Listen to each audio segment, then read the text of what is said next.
अस्सलाम वालेकुम, कीअं आहियो नाज़रीन? ठीकु आहियो? सभिनी खां पहिरियों त तव्हांखे लाइव ईद मुबारक। अॼु ईद जो टियों ॾिहाड़ो बि आहे ऐं ख़ुशकिस्मती सां अॼु 23 मार्च आहे ऐं 23 मार्च जेको आहे सो पाकिस्तान जो हिकिड़ो यादगार ॾींहुं आहे। इहो उहो ॾींहुं आहे जंहिं नंढे खंड जी जेका सियासत हुई, जेको हुन वक़्त जी जिदोजहद हुई, जेकी सालनि खां वठी जेकी माण्हू रहनि पिया ऐं मुख़्तलिफ़ प्रॉब्लम्स जेके उहे फेस पिया कनि, पर हिन ॾींहुं जेको आहे सो हुन जी तक़दीर मटाए छॾी। नंढे खंड में जेका सियासत हले पई, जेकी प्रॉब्लम्स हुयूं, जेकी अलॻि अलॻि मज़हब जे मञीदड़ माण्हुनि जे विच में थियो त ख़ैरु हिकिड़े प्रोपेगेंडा तहत हुयो, पर बहरहाल हुननि प्रॉब्लम्स क्रिएट करे छॾियूं हुयूं जंहिंखे सेटल करणु हिकिड़ी जॻह ते किथे वेही करे उन ॻाल्हि जो हल कढणु तमामु घणो ज़रूरी आहे। ऐं पंहिंजी नौइयत जो जेको इहो ठाराह जेका रिथा रखी वई हुई, जेको पास करायो वियो 23 मार्च 1940 ते, हिकिड़ो तमामु बहितरीनु फ़ैसिलो हुयो जीअं अॻिते हली जेको हुनजा असर बि विधा ऐं नेट फाइनली पाण हिकिड़ो आज़ादु मुल्क माणियोसीं जंहिंमें पाण आज़ादी सां रहूं था, जेको ॻाल्हाइणु चाहियूं था सो ॻाल्हाए सघूं था, जंहिं मज़हब जा असां मञींदड़ आहियूं हुनजा सभु जेके लवाज़मात आहिनि असां सही नमूने सां जेको आहे सो पूरा करे सघंदा आहियूं। इहो पंहिंजी जॻह ते हिकिड़ी ख़ुशकिस्मती जी ॻाल्हि बि आहे ऐं उहो माण्हू हिनखे वधीक सही सुहिणे नमूने सम्झी सघनि था जेके अञा ताईं कंहिं न कंहिं जेको आहे सो कंहिं दबाव में ऐं कंहिं अहिड़ी जॻह ते रही रहिया आहिनि जेकी उहो चाहिनि था आज़ादी, पर उन्हनि खे उहा उन्हनि जी घुर्बल आज़ादी मिली न रही आहे। त इन जे लाइ तव्हां सभिनी खे मुबारक हुजे। 23 मार्च आहे ऐं 23 मार्च असां जेको क़ौमी जेको जज़्बो आहे जंहिंसां मल्हाईंदा आहियूं ऐं उहो ई मल्हाइण जे लाइ अॼु तव्हां सां गॾिया आहियूं ऐं सिधी रीति तव्हां सां पूरा 2 कलाक हूंदासीं। मूंसां जेके महिमान आहिनि उन्हनि जो तव्हां सां तारुफ़ कराईंदी हलां। मूंसां इन तरफ़ मेजर लेफ्टिनेंट कर्नल ज़ेब साहब आहिनि। अस्सलाम वालेकुम साईं, भलीकार चऊं था तव्हांखे पंहिंजे शो में। थैंक यू ऐं 23 मार्च तव्हांखे मुबारक हुजे। तव्हांखे बि मुबारक हुजे। ऐं असांजा जेके डायरेक्टर न्यूज़ साहब बि असां सां गॾु आहिनि, फारूक मोराई साहिबु, साईं खे भलीकार चऊं था। ख़ुशि आहियो साईं? ईद तव्हांजी कीअं गुज़री? अॼु बि पंहिंजी ईद ई आहे। ऐं जेको आहे सो मूंसां गॾु ॿिया जेके महिमान आहिनि से मेजर अब्दुल रज़ाक साहब पाण खे जॉइन कयो आहे। अस्सलाम वालेकुम सर, तव्हांखे भलीकार चऊं था पंहिंजे प्रोग्राम में। तव्हांजी महिरबानी। तव्हां अहिड़े माना अॼु ईद जो बि ॾींहुं आहे, सभिनी माण्हुनि जी पंहिंजी हिकिड़ी मसरूफ़ियतूं हूंदियूं आहिनि फैमिली सां, त हुनमें तव्हां टाइम ॾिनो आहे, तव्हांजी वॾी वॾी महिरबानी। ऐं असां सीनियर एंकर पर्सन जेकी कंहिं तारुफ़ जा मोहताज न आहिनि, बल्कि सही माना में जेको आहे सो उन्हनि कराची अची कराची जी मालिकी कई आहे, उनजो तव्हां तारुफ़ कराईंदी हलां। तव्हां सभु उन्हनि खे सुञाणो था, साईं नसीर गोपांग साहब पाण सां गॾु। अस्सलाम वालेकुम साईं, भलीकार चऊं था। हूअं त इहो तव्हां चवंदा आहियो, पर अॼु मां तव्हांखे चई रही आहियां शो में जेको आहे खिल सीनियर वारे लफ़्ज़ ते पई अचे। असां वटि हूंदो आहे सीनियर माना फुल स्टॉप लॻी वियो, माना अॻिते कुझु न आहे करणो। सो मां पंहिंजे पाण खे कॾहिं सीनियर छो जो असां अञा सिखूं पिया। हा, पर मतिलबु असां एंकर पर्सन असां बि आहियूं त असां तव्हांखे सीनियर बि कोठियूं था हिन सां। इहा ॿी ॻाल्हि आहे जो 23 साल थी विया आहिनि वाक़ई 2003 खां वठी हाणे, बल्कि हा 23 साल। हा, जेकॾहिं तव्हां उन एज ताईं पहुचंदो त असां मोस्ट सीनियर चवंदासीं वरी। त फ़िलहालु जेको सीनियर ताईं ॻाल्हि खे खुटायूं था जी। त ॻाल्हि अॻु में शुरू खां सारा असांजी हर शइ तारीख़ खां जुड़ियल हूंदी आहे। तारीख़ में अॻु में पोइ वञिबो आहे, पोइ असां स्टेप बाय स्टेप अॻिते जेको आहे हाणोकी सिचुएशन में ईंदा आहियूं। त केर बि ॻाल्हाइणु चाहे, चइनी खां मुंहिंजो जेको आहे सो ओपन क्वेश्चन आहे त सभिनी खां पहिरियों त जेको नंढे खंड जी हुन वक़्त जो जेको तारीख़ी पस मंज़र हुयो जंहिंजे करे इहो ज़रूरी थी पियो, साईं तव्हां खां जेको आहे मां इन में इहो ई चवंदुसि त भई जेको आहे सो बरसगीर पाक व हिंद में जॾहिं आज़ादीअ जी तहरीक शुरू थी त उन महिल मुस्लमान ऐं हिंदू गॾु हुआ, लेकिन बाद में जेको आहे मुस्लमाननि इहो महसूसु कयो त हू जेको आहे पंहिंजी सियासी ऐं मुआशी मुश्किलात जो शिकार हुआ। उन खां पोइ उन्हनि महसूसु कयो त भई जेको आहे सो थी जेकॾहिं मुश्तरका जेकॾहिं कंहिं मुल्क थियो त उन में हुननि जा सियासी ऐं समाजी हुकूक जेके आहिनि उहे मुतासिर थी सघनि था, जंहिंजे करे जेको आहे हुननि जेको आहे so all India Muslim league जो जेको बुनियादु रखियो ऐं उन खां पोइ उन जे प्लेटफार्म ते हुननि जेको आहे सो आज़ादु वतन जो जेको आहे सो मुस्लमाननि जे लाइ मुतालबो कयो। ऐं उन में जेको आहे सो मां तव्हांखे हिकिड़ी ॿी ॻाल्हि जेका वाज़े कयां त इहा जेको करारदादे पाकिस्तान आहे, इन जी पीढ़ जो पथर जेको आहे न, जेको मतिलबु पहिरीं सिर जेका जंहिंखे चइजे उहा सिंध असेंबली रखी। सिंध असेंबली जेका हुई उहा जेको आहे सो हिकिड़ी जेको आहे सो मुंतख़ब जेको आहे असेंबली हुई ऐं उन महिल जेको आहे अंग्रेज़ सरकार जो जेको होल्ड हो, लेकिन उन में हुन बहादुरी ऐं जेको ज़रूरतमंदी जो मुज़ाहिरो कंदे हुननि जेको आहे इहा करारदाद पास कराई त मुस्लमाननि खे जो अलॻि मुल्क हुअणु खपे। इहा 1938 में जेको आहे सिंध असेंबलीअ जेको आहे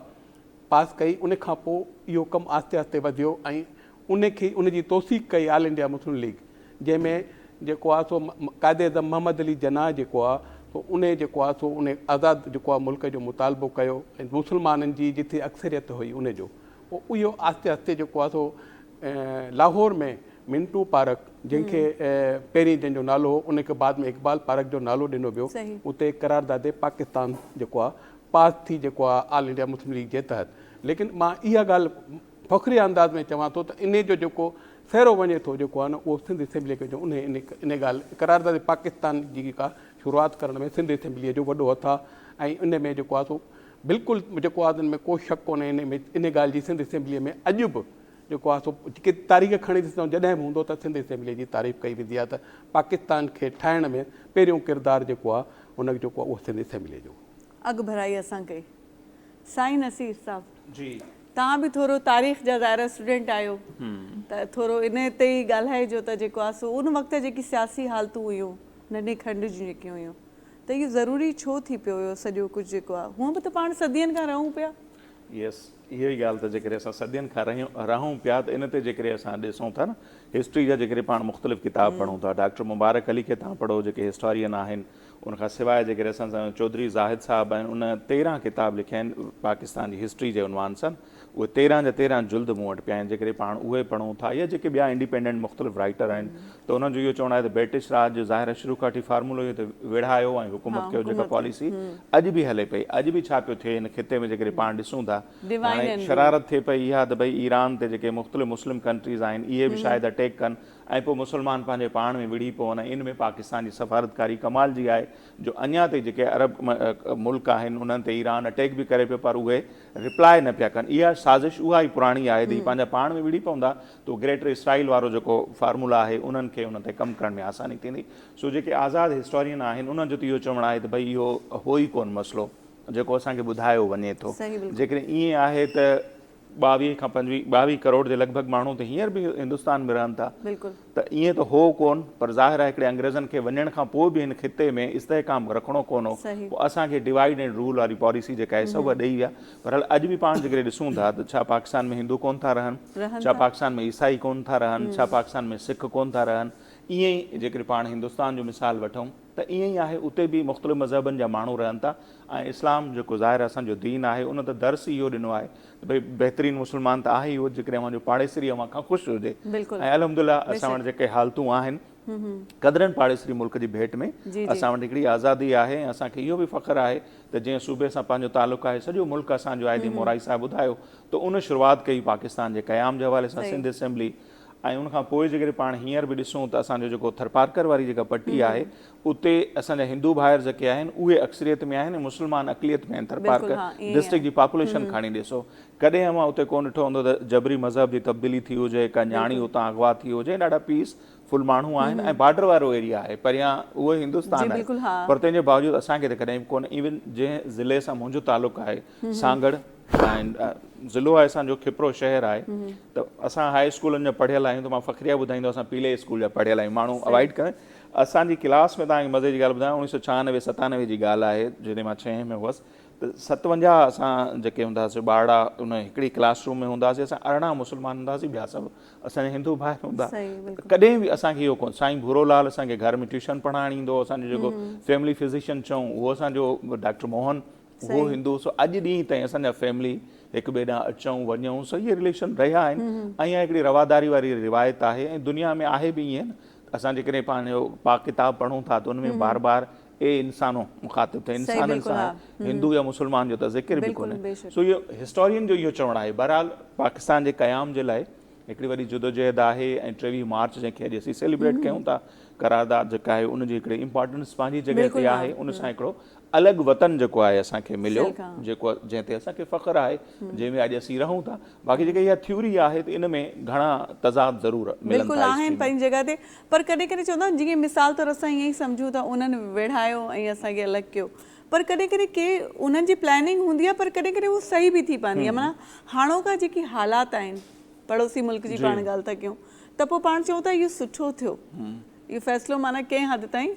जेकॾहिं पॉज़िटिविटी कंहिं बि शइ जो थोरो घणो पॉज़िटिव पासो ॾिसूं त पोइ चवंदा आहिनि कंहिं हद ताईं इहा शइ सुठी ई थी त पाण हिकिड़े आज़ादु पंहिंजी हिकिड़ी शनाख़्त आहे। पर जेकॾहिं पाण सिंध जी ॻाल्हि कयूं असेंबली जी जीअं ज़िक्र थियो त असां त ऑलरेडी हिकिड़ी ख़ुदमुख्तियार रियासत हा, चऊं बिल्कुलु मुल्क चऊं हुआसीं, पाकिस्तान खां अॻु में हुआसीं असां हिकिड़ो पंहिंजो लॉ हो बिल्कुलु पंहिंजी हुयो, हा। असेंबली हुई कराची उन दौर जो जेकॾहिं अवां ॾिसो ऐं जॾहिं उन ज़माने में अंग्रेज़नि अची सिंध खे बम्बई जो हिसो कयो त सिंध हिकिड़ी तमामु ज़बरदस्त क़िस्म जी स्ट्रगल हलाई उन बिल्कुलु, ज़माने में त भई असांजी आज़ादी ऐं ख़ुदमुख्तियारी ते असां कंप्रोमाइज़ कोन कंदासीं ऐं नेठि अंग्रेज़नि जे दौर में उन सिंधियुनि जी स्ट्रगल जो नतीजो इहो निकितो जो सिंध खे बॉम्बे खां इन्हनि अलॻि कयो त असां पंहिंजी ख़ुदमुख्तियारी ते उन ज़माने में बि हथु कोन कयो सही आहे। असीं तॾहिं बि ॼण त हिकिड़ा इंडिपेंडेंट ख़ुदमुख्तियारी आज़ाद हुआसीं हुआसीं पर कॾहिं कॾहिं हूंदो आहे न तव्हां ख़ुदमुख्तियार आहियो त तव्हां ॿियनि खे गॾु करे हिकिड़ो जेको आहे सो बुनियादु रखंदा आहियो जेको पाण रखियोसीं ऐं जंहिंजा नतीजा हर शइ जा नतीजा ॿिन्ही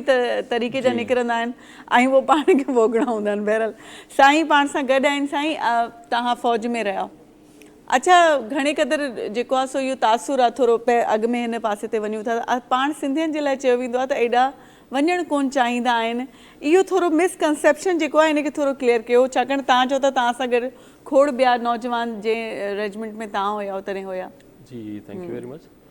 अच्छा इहो तव्हां थोरो न उन ख़िते जी थोरी जेकी हिस्ट्री आहे न ऐं जेके आसपास तव्हां सां माण्हू रहनि था पिया बॉर्डर या ज़िले जो आहे सूबे जो आहे उहो शेयर था कनि त उतां जे माण्हुनि जी जेकी रहणी कहणी आहे जेकी तव्हांजी जंहिं ख़िते में तव्हां रहो था उन जी ॾिसंदो त उहा तव्हांखे इहे सभु शयूं खोले करे ॿुधाईंदी त तव्हां उन शइ खां परे छो विया। अगरि तव्हां हिस्ट्री में वञो था त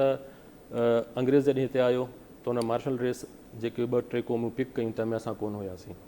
ऐं उनजो रीज़न इहो कोन हुयो त को असां जंगजू क़ौम न आहियूं पर असांखे दॿायो वियो छो त असां शायदि उन हिसाब सां चवंदा आहिनि नी त यसर वारो खातो थोरो घटि आहे असां वटि। असां पंहिंजे असूलनि ते बीहंदा आहियूं, असां पंहिंजी जेको चवंदा आहिनि त तव्हां एनालिसिस कंदा त मुंहिंजी स्ट्रेंथ केतिरी आहे त मां कंहिं शइ खे केतिरो रजिस्ट करे थो सघां। असां एज़ अ नेशन जेके हिन खिते में रहूं था असां उन शइ खे असेस घटि कंदा आहियूं जॾहिं असांजी पंहिंजी कंहिं गैरत जे शइ ते को ईंदी आहे त पोइ अॻियां केतिरी बि वॾी ताक़त हूंदी आहे त असां उनखे कोन ॾिसंदा आहियूं। एज़ अ नेशन असांजी थोरी साइकी आहे त असां इलाही पीस लविंग माण्हू आहियूं हितां जा,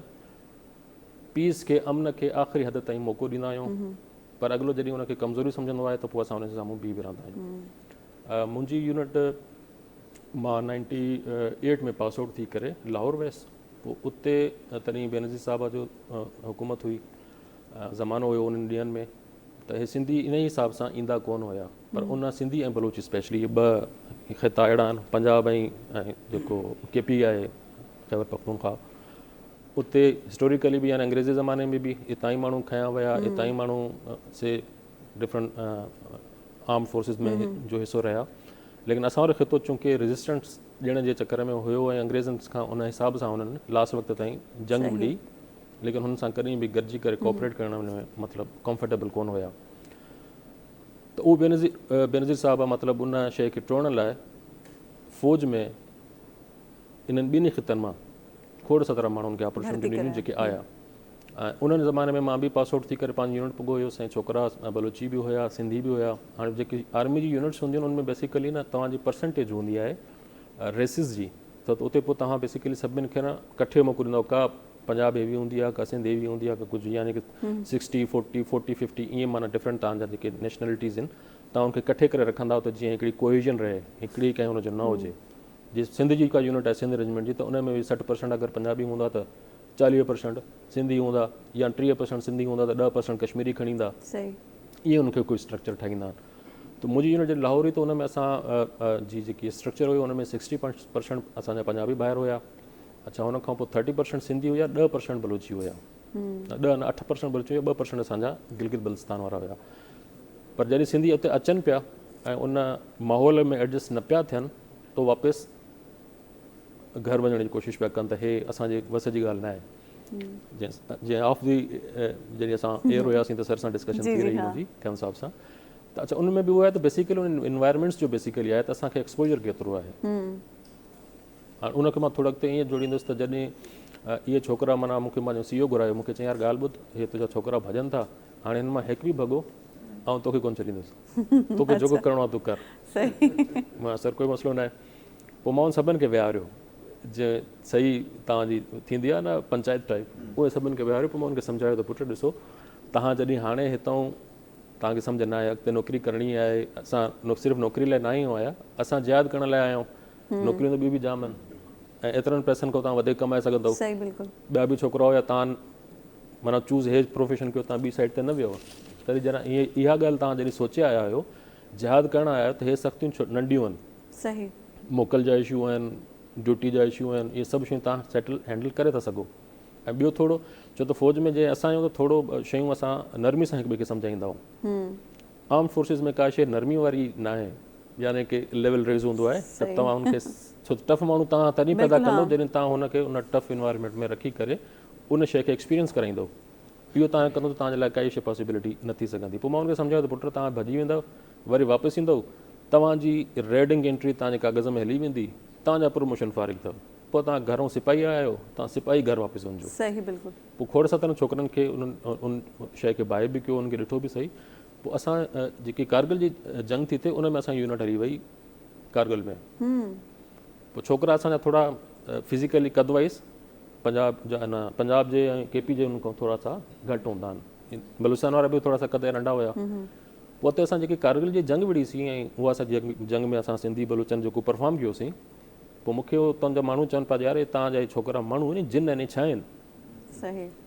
हेतिरा कद अथनि छा था कनि पर सर इहो ई आहे त तव्हां सिर्फ़ु ऐं सिर्फ़ु हुनखे हुननि जे साइकी जे हिसाब सां ओड़ो इन्वायरमेंट फ्राहम कयो बाक़ी तव्हां छॾे ॾियो उहो तव्हांखे कॾहिं बि किथे बि लेट डाउन कोन कंदा आहिनि लेट डाउन कोन कयो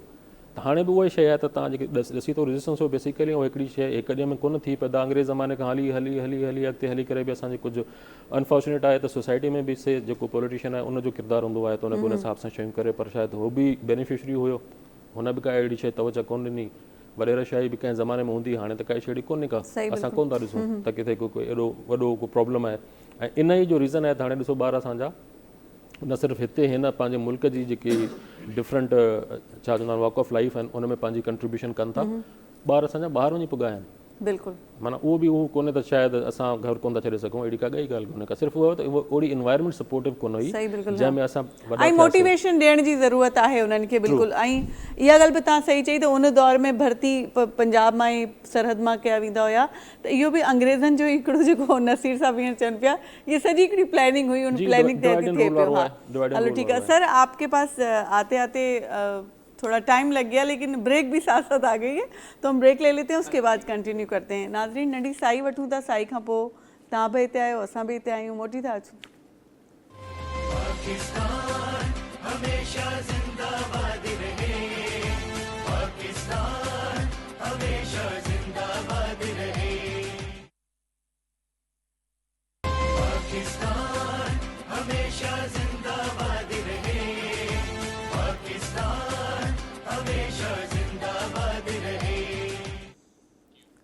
वेलकम बैक नाज़रीन जीअं तव्हां ॾिसी रहिया आहियो त धरती टेलीविज़न जी पाकिस्तान डे जी ख़ासि ट्रांसमिशन तव्हां सां गॾु असां सिधी रीत गॾु आहियूं ऐं तमामु सुठा गेस्ट आयल आहिनि ऐं जॾहिं ब्रेक ते बि वेंदा आहियूं त तॾहिं तमामु सुठियूं ॻाल्हियूं थींदियूं आहिनि पर मजबूरी आहे तव्हांजे साम्हूं असां करे कोन था सघूं कुझु ॻाल्हियूं अहिड़ियूं हूंदियूं जेकी ढकियल हुजनि त वधीक बहितर आहिनि साईं जेकी पाण खे जिन जॉइन कयो आहे ब्रेक में उन्हनि जो तव्हां सां तारुफ़ कराईंदी हलां राना अशफाक रसूल साहब पाण खे जॉइन कयो आहे जेकी समाजी अॻवान आहिनि ऐं चेयरमैन आहिनि फर्जंदाने पाकिस्तान जे साईं तव्हांखे भलीकार चऊं था पंहिंजे प्रोग्राम में बहुत मेहरबानी वेलकम करते हैं आपको अपने शो में सिंधी आप समझते हैं हाँ समझना ज़रूरी है कोई भी बात हो उसको समझना ज़रूरी है अच्छा आपकी तरफ आते हैं पहले क्योंकि आपसे ही बात करते करते मैं ब्रेक पे चली गई थी अच्छा ये जो हम लोग की तारीख़ है अगर देखा जाए हमारा मज़हब भी पड़ोसी के हुकूक हमें बताता है ठीक है फिर हम जिस तरह की हम सोसाइटी में शुरू से रहे हैं बरे सग़ीर में हम बहुत अच्छे हम लोगों के रवाबित रहे हैं आपस में और पाकिस्तान में भी हम लोग की एक रिवायात हैं लेकिन ये क्या सूरत हाल बन गई है कि हम पड़ोसी मुल्क के साथ जो जंग छिड़ गई है अफ़गानिस्तान हमारा हाँ ये एक बहुत बड़ा हमारा अलमिया है क्योंकि हमने 30-35 साल अफ़गान रेफ्यूजीज़ को बहुत अच्छे तरीके से टेक केयर की और भाइयों की तरह ही रहे ज़ाहिर है हमारे भाई हैं मुसलमान भी हैं सब कुछ हैं लेकिन अनफॉर्चुनेटली अगर आप 10-12-15 साल का मुशाहिदा करें तो आपको नज़र आएगा कि उन्होंने कभी भी हमें शायद भाई नहीं समझा पाकिस्तान में जितना भी दहशतगर्दी इस वक्त हो रही पहले भी होती रही बम धमाके और सारा कुछ जो हुआ वो सारे के पीछे तो ये थे ही थे और अब तो बहुत ज़्यादा खुल के आ गए। तो अब काफ़ी अरसे से ये थॉट थी कि हम इनको किसी तरह टैकल करें, लेकिन अब वो कैसे टैकल करें, आप 1-on-1 क्या लड़ाई करें, तो वो भी एक अच्छी बात नहीं थी, लेकिन आपको अल्टीमेटली उस तरफ आना पड़ा। और अब पिछले अगर आप 3-4 महीने में देखें जिस तरह आपने उनके साथ किया है, तो अब मुझे लगता है कि अब ये काफ़ी सुकून में आ गए होंगे। अच्छा लेसन मिला है और इंशाल्लाह हमारी एयर फोर्स ने, हमारी आर्मी ने जिस तरह के ऑपरेशंस किए हैं, तो अब आपको नज़र भी आ रहा होगा कि काफ़ी अर्सा हो गया पाकिस्तान में भी सुकून है। अब आपको बम धमाके और दहशतगर्दी इस तरह का वो कुछ नज़र नहीं आ रहा। दो इट्स अनफॉर्चुनेट कि हमारा वेस्टर्न जो बॉर्डर था वो हमेशा सेफ था, हमें उस तरफ नहीं था, हम तो ईस्टर्न बॉर्डर की तरफ ही देखते थे, मगर अब दोनों तरफ से इस वक्त मसाइल का शिकार हैं। अच्छा, लेकिन ये देखें ना, हम लोग तंबी कर रहे थे, देखा जाए हमारी तारीख रही है कि हम लोग शुरुआत नहीं करते। कभी भी देखा नहीं जाए की, पड़ोसी जी, मुल्क भारत के साथ भी यही सिचुएशन है कि हम लोग नहीं चाहते कभी भी, लेकिन जब हम पे मुसलत कर दी जाती है तो हमारे जवान जैसे आप भी हैं तो देना पड़ता और साईं भी हैं, तो आप लोग किसी भी हवाले से पीछे नहीं रहते। तो ये एक अच्छी बात है, लेकिन ये इसके असरात क्या होंगे उस पर भी हम बाद में बात करते हैं। राना साहब ने हमें ज्वाइन किया, उनसे थोड़ी भी बात करेंगे। फर्जंदाने पाकिस्तान जी, तो ये किस तरीके से ऑपरेट कर रहे हैं आप, जो आपका इदारा है उसको? फर्जंदाने पाकिस्तान नौजवानों की एक इल्मी, अदबी, गैर सियासी तंजीम, जिसका बुनियादी मकसद नौजवानों के अंदर नज़रिया पाकिस्तान के फ़रोग़ के लिए काम करना है। गुज़श्ता 30 साल से चल रही है। मुख्तलिफ़ मौक़ों पर, मुख्तलिफ़ अयाम में, जैसा आज 23 मार्च है, मैं अभी मज़ार क़ायद पर गया हुआ था, कौमी परचम चढ़ाया, तकारीर की, मतलब सब मोटिवेशनल अदारा है ये, अपनी मदद आपके तहत चलता है। स्कूलों में, कॉलेजों में, यूनिवर्सिटी के नौजवानों को बिठा कर सेमिनार्स की शक्ल में, फंक्शंस की शक्ल में, बड़े बड़े लोगों को, आप जैसी शख्सियात को बुला के उनसे पाकिस्तान से मोहब्बत का दर्स देते हैं। ये इसका असल टारगेट है। अच्छा, फिर ऐसा था शहर में मामला बाकी चल पड़े। इसके प्लेटफार्म से हमने तलीमी अवार्ड का सिलसिला शुरू किया हुआ है। 30 अवार्ड हम दे चुके हैं। जो बच्चे मैट्रिक और इंटर में पहली 3 पोजीशन लेते हैं बाई गज़ट, उनको हम तालीमी अवार्ड देते हैं। कायदे तालीमी अवार्ड हो गया, और मुख्तलिफ समाजी शख्सियात, इलामा इकबाल के नाम से, मजीद निज़ामी साहब के नाम से, महमूद अली साहब के नाम से, तो अवार्ड दे के बच्चों की हौसला अफजाई करते हैं, उनके अंदर तालीमी शौक़ जज्बा पैदा करते हैं। फिर ऐसा तो सोशल वर्क शुरू हो गया। तो जब 2007 में ज़लज़ला आया अपना पाकिस्तान में बहुत, उसमें फिर हम लोग यहाँ से गई, टीम लेके गए, वहाँ जाके काम किया। अल्लाह ने बड़ा मौका दिया वहाँ पे लोगों की खिदमत करने का। फिर सैलाब आया आपका सिंध में, जब हाल ही में 2-4 साल पहले, उसमें हम यहाँ से बहुत ज़्यादा राशन इकट्ठा करके ले गए, अपनी हैसियत के मुताबिक जितना भी था, दामे दरमे कदमे सुखने हमने उनका साथ दिया, आंसू पूछे। अब हम ये सिलसिला चल पड़ा है। रमज़ान शरीफ में भी अभी जब स्टार्ट हुआ है तो हमने अपने प्लेटफार्म से मुस्तकीन में आटा, राशन, कपड़े तकसीम किए। ये एक सोशल वर्क भी साथ साथ चल रहा है। बुनियादी जो इसका महवर है वो है नज़रिया पाकिस्तान का, नज़रिया पाकिस्तान को फरोग पाकिस्तान देना। कैसे बना, क्यों बना, क्या ज़रूरत थी इसकी, वो हम बच्चों को याद कराते रहते हैं। क्योंकि आने वाली नस्ल जो आजकल है वो व्हाट्सएप पे चलती है, तो वो इस तरह तवज्जो नहीं है उनकी। अच्छा, चलो, इसलिए बस कोशिश जारी है, अल्लाह का शुक्र है। अच्छा, नसीर साहब हीअं ॻाल्हि पई थिए त जेको बि अफ़गानिस्तान सां सिचुएशन पंहिंजी हले थी, वरी इंटरनेशनली बि तव्हां ॾिसंदव ईरान ऐं इहे सभु जेकी हिकिड़े वक़्त में एॾा मुहाज़ खुली पिया आहिनि, ऐं ॾिठो वञे त असांजी सदाईं सभिनी सां ॾाढी सुठी पाकिस्तान जी हिकिड़ा सिफ़ारती जेकी तालुक आहिनि तमामु सुठा रहिया आहिनि। हाणे माना कहिड़ी सिचुएशन ॾांहुं पाण वञी रहिया आहियूं इंटरनेशनल? अच्छा, सभ खां पहिरीं जीअं साईं ॻाल्हायो, पाण अफ़गानिस्तान ते अचूं त कहिड़ो अहिड़ो दौरु आहे जंहिंमें पाकिस्तान अफ़गानिस्तान जो साथ न ॾिनो हुजे। बिल्कुलु। इवन तव्हां ॾिसो त उन्हनि जी जेका क्रिकेट टीम अॼु जेका दुनिया में बीठी आहे, उहा कंहिंजी बदौलत बीठी आहे? असांजा मैदान उन्हनि इस्तेमालु कया। असांखे यादि आहे वकार, वसीम अकरम, उन्हनि जे दौर में राशिद लतीफ़ उन्हनि खे अकेडमी में हिते ट्रेनिंग ॾियारण जो चए थो। अफ़सोस इहो थींदो त जॾहिं हाणे मैच थिए थो त इवन पाकिस्तान जे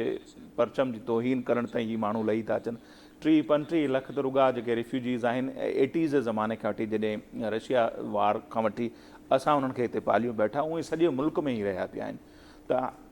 वॾो मसइलो जेको आहे सो हितां खां त जॾहिं इंडिया जा प्रॉक्सीस थी विया त उनखां पोइ हालतूं थियणु ख़राबु थियूं। ऐं हाणे बि जेको कुझु थिए पियो, ही जेके 2-3 ॾींहं पहिरियां इन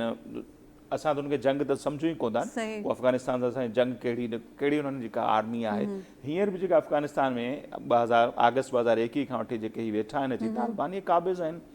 इहे डंडे जे ज़ोर ते अफ़गानिस्तान में हुकूमत कनि पिया उते औरतुनि सां उन्हनि जो सलूक कहिड़ो आहे तव्हांजे साम्हूं आहे या जेके ॿियूं माना कम्यूनिटीज़ आहिनि उन्हनि सां इवन ॿारनि सां उन्हनि जो बिहेवियर को उन्हनि एजुकेशन जे हवाले सां कुझु कयो हुजे उन्हनि जो सॼो गुज़र सफ़र पाकिस्तान जे हवाले सां थिए हितां खुराक हितां वञे कणक खां वठी अटे ताईं उन वटि आहे छा उन्हनि खे इहो ज़रूरु सोचणु खपे त जीअं चवंदा आहिनि त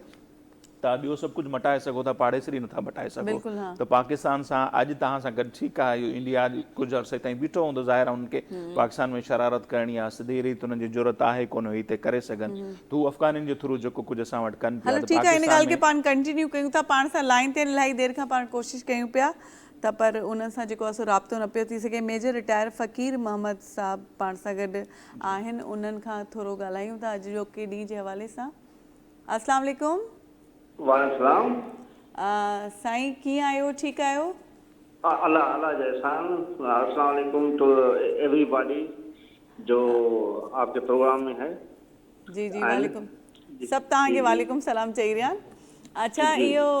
अॼु को यादगार ॾींहुं आहे ऐं पाण हिकिड़ी यादगार ट्रांसमिशन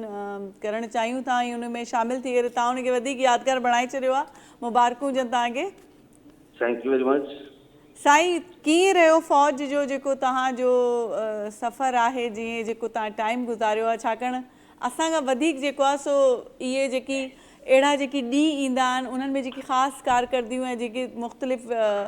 मुहाज़नि में बि तव्हां गॾु रहिया हूंदा त कहिड़े क़िस्म जी यादगिरियूं आहिनि कुझु शेयर करणु चाहींदा असां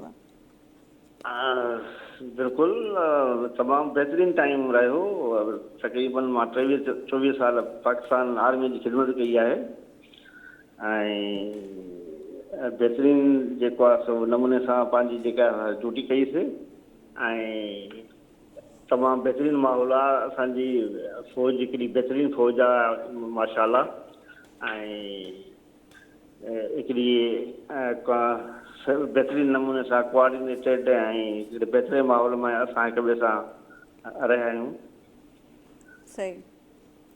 बिल्कुलु इनमें को शक कोन्हे साईं जेको हाणोकी सिचुएशन आहे उन ते कुझु ॻाल्हाईंदव जेको अफ़गानिस्तान सां वेड़ पंहिंजी हली रही आहे या इंटरनेशनल चैलेंजिस जेकी पाण खे जेके से अॼोकी हालात में पाण फेस करे रहिया आहियूं उन ते कुझु जी असां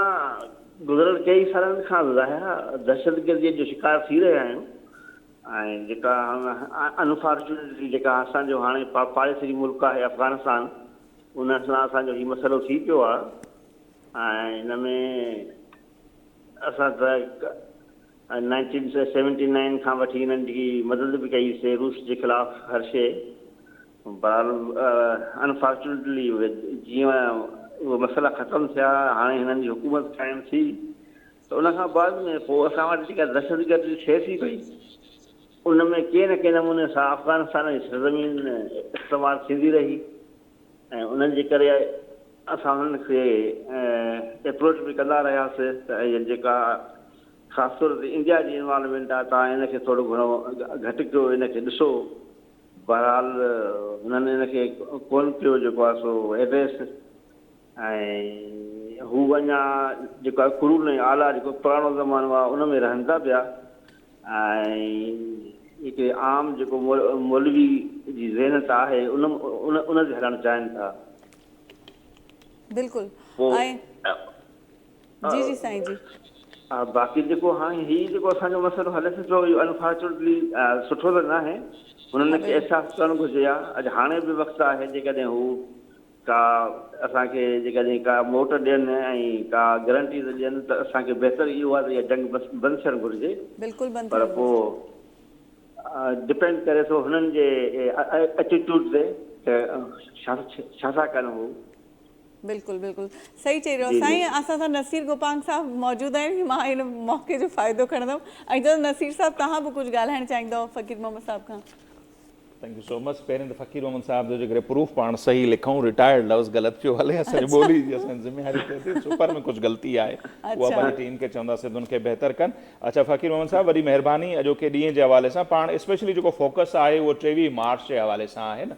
पाकिस्तान जे क़याम जो ॾहाड़ो आहे, सो उन हवाले सां जेकॾहिं अवां पंहिंजा ख़्यालात जेके आहिनि उहे बयानु करणु चाहियो त हिन ॾहाड़े जी इम्पोर्टेंस कीअं था ॾिसो, जेके असांजा नौजवान ऐं स्पेशली जेके ॿार आहिनि उन्हनि में पंहिंजो क़ौमी जज़्बो पैदा करण जे हवाले सां हीअ जेके अहिड़े क़िस्म जा ॾींहं पाण सेलिब्रेट कंदा आहियूं त उन्हनि जी केतिरी इम्पोर्टेंस हूंदी आहे, केतिरी अहमियत आहे इन्हनि ॾींहंनि खे उजागर करण जे हवाले सां? इनजी तमामु घणी इम्पोर्टेंस आहे। ज़ाहिर ही असांजे जेके ग्रांड फादर्स या फोर फादर्स हुया उन्हनि हिकिड़ी तारीख़ हलाए करे पाकिस्तान ठाहियो। जी, हाणे पाकिस्तान कीअं ठहियो इहा जेकॾहिं हिस्ट्री असां पंहिंजे ईंदड़ नसुल खे ट्रांसफर न कंदासीं त हुननि खे इहा ख़बर न पवंदी त इन में कहिड़ा कहिड़ा दौरा या केतिरी जेका असांजे बुज़ुर्गनि महिनत कई हुई। सो इन जो जेको कोई बि डे खे सेलिब्रेट करण जो मक़सदु इहो हूंदो आहे त जीअं नई जनरेशन खे जिन खे जेके उन वक़्त में न हुआ उन्हनि खे अहसासु थिए त कहिड़े नमूने सां असांजा हीअ जेको मसइला आहिनि या असां कहिड़े नमूने सां आज़ादी हासिलु कईसीं। त इन जो इम्पैक्ट ॾिसो पिया ही क़ौमी जज़्बो पैदा करण जे हवाले सां अहिड़नि ॾहाड़नि जो? हा बिल्कुलु आहे, बिल्कुलु आहे। तव्हां ॾिसो त हाणे असां ईद उल फितर जेका असां सेलिब्रेट कई आहे, हाणे इहा ईद उल फितर का अलाह जे तरफ़ां जेका असां कोन ई मुक़ररु थियल, अलाह जे नबी करीम सल्लल्लाहु अलैहि वसल्लम जन इहा ईद उल फितर जो मौक़ो रखियो त जीअं हिकिड़ा मुस्लमान 29 ॾींहं महिनत कनि था, रोज़ो रखनि था, त जॾहिं उहे रोज़ा ख़तमु थियनि त उन्हनि खे को अहिड़ो इवेंट ॾिनो वञे त जीअं हू हुनखे सेलिब्रेट कनि। अच्छा सर, जी बिल्कुलु अफ़गानिस्तान जे हवाले सां बि अवां ॻाल्हायो, हीअ जेका ईरान जे हवाले सां सूरत हाल हले पई, इसराइल ऐं अमरीका जेका गॾियल तौर ते जंग मुसलत कई आहे, उनखां पोइ मुस्लिम दुनिया जे हवाले सां जेके चैलेंजिस आहिनि उन्हनि खे कीअं था ॾिसो त उहे चैलेंजिस केतिरा वधी विया आहिनि? उन में असांजी तमामु हिकिड़ी बदकिस्मती आहे जेका ही ईरान ते इसराइल ऐं अमरीका जेका जायरत कई आहे। हाणे इन में बहितरीनु हे वक़्तु आहे हिन वक़्तु त जेकॾहिं को मुस्लमान हुकुमरान को पंहिंजो ज़हन इस्तेमालु करे करे, छो जो अरबनि खे ख़बर पइजी वई आहे त अमरीका हुननि जी हिफ़ाज़त न करे सघियो आहे। बिल्कुलु हाणे जेकॾहिं असां हिन टाइम ते जेकॾहिं अरब कंट्रीज़ ऐं असां मुस्लमान गॾिजी करे जेकॾहिं अमरीका खे हिन खिते मां कढी करे ऐं मुस्लमान असां पाण में मुतहद थी करे ऐं इसराइल जे ख़िलाफ़ु जेकॾहिं थी वियूं था त असां 2 स्टेट जेको सॉल्यूशन आहे उहो असां हासिलु करे सघूं था। अच्छा सर, इन में जेका हिकिड़ी तजवीज़ पुराणी आहे त जीअं नेटो अलाई इतिहाद आहे, ईअं मुस्लिम दुनिया जो बि को अहिड़ो इतिहाद ठहणु खपे। तुर्की जे तरफ़ां या 2-3 साल पहिरियों तजवीज़ आई, पोइ शहबाज शरीफ़ साहब इहा तजवीज़ ॾिनी। त हीउ मौक़ो केतिरो इम्पॉर्टेंट अवां ॾिसो पिया त हिन खिते में जेके अमरीका जा फ़ौजी अॾा आहिनि उन्हनि खे नेकाली ॾियण जे हवाले सां या हिकिड़ो मुस्लिम दुनिया जे हवाले सां को फ़ौजी इतिहाद थियण जे हवाले सां, जीअं सऊदी अरब सां त असांजो दिफ़ाई मुआहिदो आहे, त ॿिया सभई 57 मुस्लमान मुल्क उन्हनि जी का गॾियल आर्मी ठहे या छा फ्यूचर में ज़ाहिर ई तकड़ा अमल कोन थींदा, इन जो कोई इम्कान अव्हांखे नज़र अचे पियो? ऐं ज़ाहिर जेकॾहिं थिए थो त लीड पाकिस्तान ऐं तुर्की खे करिणो पवंदो, चाहे असांजी आर्मी एतिरी स्ट्रांग आहे, उन वटि एतिरी फैसिलिटी आहे? बिल्कुलु, अलाह करे त इहो असांजो ख्वाबु आहे जेकॾहिं ईअं थी वञे, OIC खे मज़बूत कयो वञे, मुस्लमाननि जो पाण में। असां 57 मुल्क आहियूं, असां 57 मुल्कनि ते तव्हां नज़र फिराए त असां वटि कहिड़ी शइ न आहे जेका अलाह ताला जी नेमत न आहे जेका असां पाण में जेकॾहिं सजारत करे ऐं पाण में असां हिक ॿिए खे मदद नथा करे सघूं। ईअं ई आहे। असां जेकॾहिं 57 इस्लामी मुल्क सिर्फ़ु पाण में ट्रेड कयूं त असांखे कंहिं ॿिए बि गैर मुस्लिम कंट्रीअ जी ज़रूरत न रहंदी। इन जो मक़सदु इहो न आहे त को असां पाण में इताद पैदा करे पोइ ॿियनि माण्हुनि जे ख़िलाफ़ु लठ खई वठंदासीं या ॾंडो खई वठंदासीं, असांखे तव्हांखे छॾिणो न आहे या तव्हांखे रहणो न आहे ॾियणो। न न, असांखे दुनिया सां हलणो आहे, पर घटि में घटि इस्लामी हिकिड़ो पावर हुजे, असां पाण में मुतहद हुजूं त जीअं दुनिया जे मसइलनि में या दुनिया जे को बि अहिड़ो को प्रॉब्लम अचे थो उन में असां मुस्लमान हिकिड़ो स्ट्रांग जेको आहे सो आवाज़ थी करे शामिलु थी सघूं। ठीकु आहे फकीर ठीकु आहे साहिब, वॾी साईं। महिरबानी। ॿियो को सवाल कंहिंखे वठिणो आहे त साईं वॾी वॾी महिरबानी, तव्हां असांखे टाइम ॾिनो ऐं एतिरी सुठा तव्हां पंहिंजा ख़्यालात जेको आहे इहो साॻियो सवाल जेकॾहिं असां आबड़े साहिब खां बि कयूं हा त बिल्कुलु इहो साईं, वॾी हिकिड़ो वॾी पुराणो महिरबानी तव्हांजी, हा थैंक यू फॉर ख्वाब रहियो आहे न मुस्लिम दुनिया जो। असां ज़ाहिर आहे अगराई करणु किथे बि कोन्हे, पर जीअं फ़लस्तीन में जेको कुझु थियो, हाणे जॾहिं दोहा में या मां ख़बर आहे त ही ओमान में बल्कि हिन भेरे ॻाल्हियूं हलियूं पई ईरान जो, अॻे दफ़े बि जॾहिं हमिलो थियो 2025 जे एंड में, तॾहिं बि ॻाल्हियूं हलियूं, ड्यूरिंग ॻाल्हि ॿोल हू अचानक सां हमिलो था करे वठनि। वरी पोइ जेको इसराइल में जेको अमेरिका जो सफ़ीर वेठो आहे उहो चवे थो त भई ग्रेटर इसराइल जो त बाइबल में ज़िक्र थियल आहे, ऐं ग्रेटर इसराइल जेकॾहिं ठहे थो त ही तक़रीबन मुस्लमान मुल्क इवन सऊदी अरब जा कुझु हिसा जेके आहिनि उहे बि उनमें वेंदा। त अहिड़े क़िस्म जूं हरकतूं करे ऐं जेकॾहिं असां मुस्लमान बि पंहिंजे पाण सां गॾु न बीहंदासीं त फ्यूचर में त ॼण असां उन्हनि जी राह हमार पिया कयूं, उन्हनि खे फैसिलिटेट पिया कयूं। बिल्कुलु हिन सवाल ते अचण खां पहिरियां जेको अफ़गानिस्तान जी ॻाल्हि करे रहिया आहियूं, हिकिड़ो नंढो जुमिलो मां ऐड कंदुसि। बेसिकली जेकी अफ़गानिस्तान में हुकूमत आहे उहा हुकूमत कोन्हे का, वॉरलॉर्ड्स आहिनि, पहिरियां बि ईअं हुया, त इन करे असां जॾहिं बि उन्हनि खे एड्रेस कयूं त थोरो मुहतात रहूं त हुकूमत कोन्हे उहा। उहे उतां जा कुझु ग्रुप्स आहिनि जेके शिदत पसंदि आहिनि, जेके कब्ज़ो करे वेठा आहिनि। हाणे उते ॾिसो तव्हांजा इहे उज़्बेक वेठा आहिनि, हमेशह मसूद वारी पार्टी आहे जेकी वाखान बॉर्डर वारी इहा आहे, पर हाणे सॼी असां जॾहिं एड्रेस था कयूं या पाकिस्तान आर्मी उनखे हिट थी करे त अफ़गानियुनि सां असांजो कोई जोड़ो कोन्हे को। असां उन शिदत पसंद माण्हुनि खे हिट करे रहिया आहियूं, उन्हनि खे कमज़ोर करे रहिया आहियूं। उहो असांजा भाइर आहिनि, असां उन्हनि खे होस्ट कयोसीं जीअं साईं ॿुधायो। बाक़ी होस्ट कयोसीं, हुननि जो किरदारु छा रहियो, नेगेटिव ऐं छा चवंदा आहिनि पॉज़िटिव, उहो अलॻि बहस आहे, उनखे असां साइड था रखूं। लेकिन हाणे बि असां उहो एहतियात सां उन तरीक़े सां उन्हनि खे टैकल करे रहिया आहियूं त जिते जिते उन्हनि जी स्ट्रेंथ आहे, उहा ज़मीन जीअं साईं रसियो इंडियन प्रॉक्सी आहे, इज़राइली उते इवन नेक्सस शामिल आहे, उहे जॾहिं असांजे मथां हमला कनि था त असां उनखे उते वञी करे मारियूं था, उनखे उते कमज़ोर करण जी कोशिशि था कयूं, सिर्फ़ु असां उनखे जवाबु था ॾियूं। ऐं चवंदा आहिनि त इनफ इज़ इनफ, त जेसि ताईं अवां ॾिठियूंसीं असां रोज़ु पंहिंजो हिते शहादतूं ॾेई रहिया आहियूं, असांजा अवाम आहे, फ़ौजी आहिनि, आर्मी आहे, तव्हां उनखे टारगेट था कयो त उते घणे अरसे ताईं उहा तव्हां शइ कोई बि मुल्क बर्दाश्त नथो करे सघे। हाणे साईं जे जेको सवाल साईं पुछो उन साइड ते था अचूं। साईं इहा ॾिसो असांजी मुस्लिम उम्मा जी शुरू खां वठी ख़्वाहिश रही आहे ऐं हुजण बि घुरिजे। जीअं इहा रिलीजियस वार वारी तव्हां ॻाल्हि कई त हो त उनखे उन हिसाब सां वठी था हलनि, हुनजा हिकिड़ा रिलीजियस ईअं चइजनि न हो आहिनि, टारगेट्स बि आहिनि, कॉन्सेप्ट्स बि आहिनि, उन्हनि खे पाणी ॾेई रहिया आहिनि जेको सभु का शइ हली रही आहे। इहा ख़बर असां मुस्लिम्स खे बि आहे, पर इंट्रस्ट असांजा जेके अरब कंट्रीज़ आहिनि, छो त उते तव्हां ॾिसो न जमहूरी हुकूमतूं कोन्हनि खे, बादशाहतूं आहिनि, हो पंहिंजी शयुनि खे सिर्फ़ु सेव करण लाइ उते फ़ौजी अॾा बि ॾिना अथनि, उन्हनि खे फंडिंग बि कनि था, सिर्फ़ु उनखे पंहिंजी सर त हो पंहिंजी बेसिकली उन शइ खे छा चवंदा आहिनि सिक्योर करण जे चकर में इहे सभु शयूं हलाए रहिया आहिनि। ख़बर त सभिनि खे आहे, ऐं इन शइ जी बि ख़बर आहे त बाबा अॼु अगरि मुंहिंजी वारी आहे त सुभाणे तव्हांजी वारी अची वेंदी, ऐं वारे वारे हिकु हिकु माण्हू खे सिंगल आउट करे हे टैकल कंदा वेंदा, हुनखे फारिग कंदा वेंदा। ग्रेटर इज़राइल जो जेको ख़्वाबु ॾिठो आहे उहो हुनखे पूरो करिणो आहे। जॾहिं उहो पूरो थींदो त शायदि हुनजो जेको रिलीजियस हिकिड़ी आहे त दजाल जेको आहे एंटी क्राइस्ट उहो ई त पुॼंदो ऐं बाक़ी सभु शयूं थींदियूं ऐं दुनिया पंहिंजे ख़तनि जी तरफ़ वेंदी,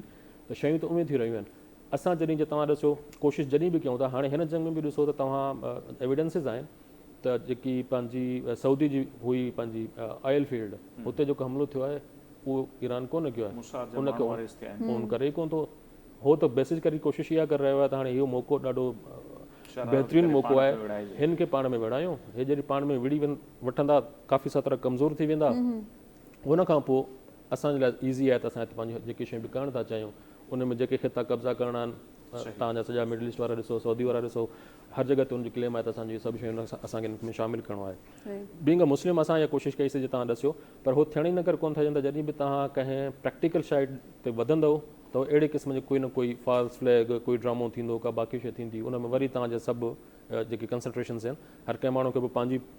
पंहिंजा बॉर्डर्स खे पहिरियों सिक्योर करिणो आहे, पोइ जेके तव्हांजा ॿिया लाइक माइंडेड कंट्रीज़ आहिनि तव्हां उन सां गॾिजी करे पंहिंजी जेकी फॉरेन पॉलिसी आहे उनखे हलाइणो आहे, उनखे सेव करिणो आहे। ऐं अल्हम्दुलिल्लाह पाकिस्तान जो हाणे हिन वक़्तु जेको इंडिया सां असांजो थियो मार्को, असां हुन में विक्ट्री वरितीसीं, उन सां असांजो जेको प्रोफाइल आहे इंटरनेशनली, यानी कि जेकी असांजी पहिरियों चवंदासीं न की असांखे ॿुधे कोई कोन थो, हाणे ॿुधण वारा वेठा आहिनि, असांजी तरफ़ माण्हू ॾिसनि था पिया, छो त ॾाढे खे ॿुधंदो आहे माण्हू। उहा इकोनॉमी तव्हांजी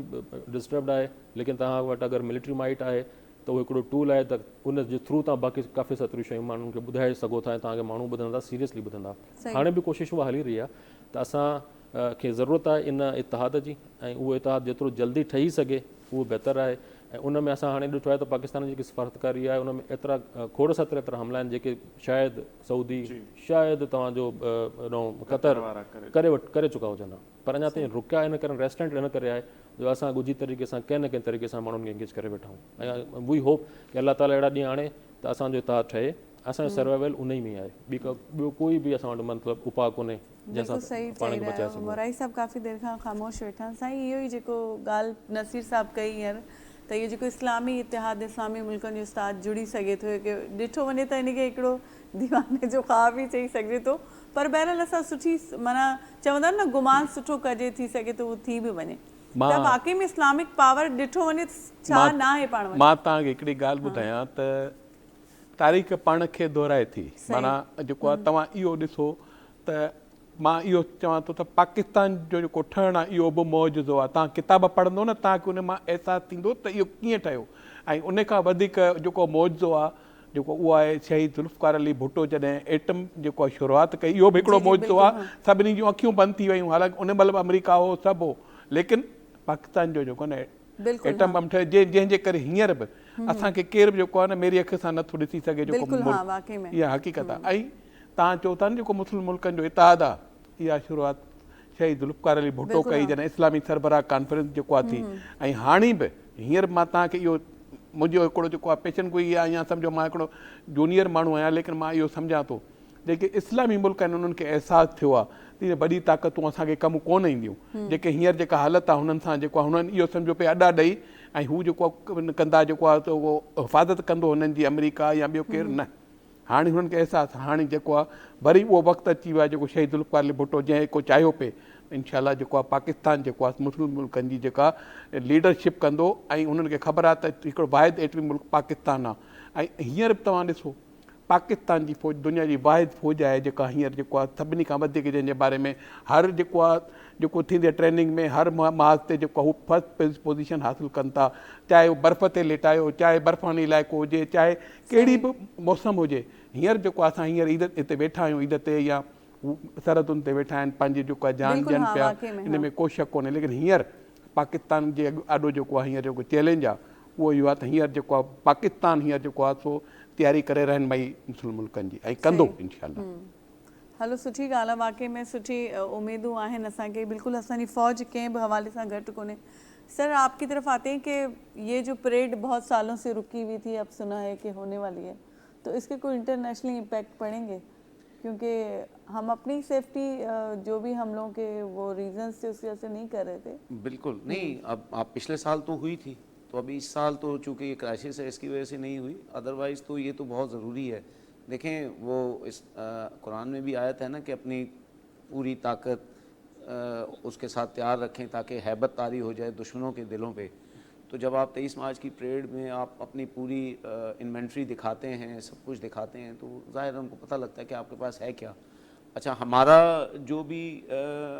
है वो तो डिफेंसिव है, हम तो जैसे नसीर ने भी कहा कि हमारा तो ऑफेंसिव है ही नहीं, हम तो सिर्फ ये चाहते हैं कि भाई हमारी तरफ ना हो, हम पीसफुल कंट्री हैं, हमें पीस से रहने दें और आप भी रहें, और जब तक हमें कोई नहीं छेड़ेगा हम नहीं। ये अफ़गानिस्तान वाला जो इशू है बिल्कुल वो हमारे भाई हैं, कल भी थे आज भी हैं, लेकिन जो चंद शरपसंद हैं जो इस मामले को मज़ीद प्रॉक्सी बन के इंडिया की ख़राब कर रहे हैं, तो उनको सबक तो सिखाना है ना। तो सबक सिखाने का पहला तो यही है कि हमारी ये जो नुमाइश होती है पूरा आप अपनी पूरी इन्वेंट्री असला सारा दिखाते हैं 23 मार्च को, तो उससे उनको पता लग जाता है कि आपके पास क्या क्या है। अभी तो आप बहुत कुछ कर सकते हैं। और जहाँ तक साईं ने बात की मुस्लिम उम्मा की यूनिटी की, डेफिनेटली 1973 में जब ज़ुल्फ़िकार अली भुट्टो ने वो करवाई थी